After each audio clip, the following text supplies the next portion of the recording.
You solemnly swear. You solemnly swear. Eric Holder was sworn in as Attorney General in February of 2009.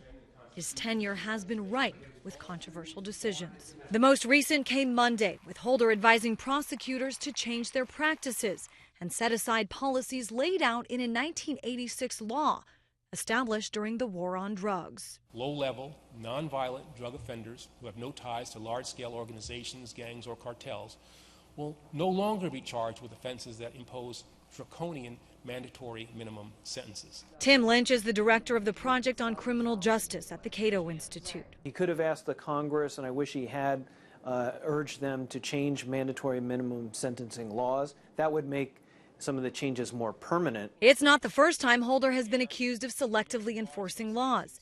In 2011, the federal government refused to enforce the Defense of Marriage Act, which was eventually overturned by the Supreme Court. He's accused of failing to prosecute undocumented illegal immigrants in border states. And he was criticized by some groups for failing to prosecute the Black Panthers for voter intimidation acts. Plus, public opinion turned against Holder during the early days of the IRS scandal of targeting certain political groups. Controversial decisions help feed partisan debates. But what do Americans think the role of their Attorney General should be? What should the role of the Attorney General be? Be a prosecutor. Enforce the law. To just enforce what's there the way they're written.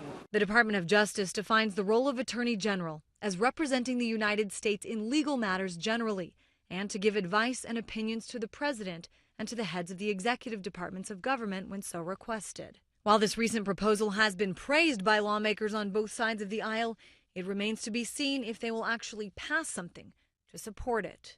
If people think that the laws are being unevenly enforced or it's whimsical and arbitrary, then you're going to get a lot of political blowback from Capitol Hill and from people in the communities. In Washington, I'm Christine Frizzell, Fox 45 News.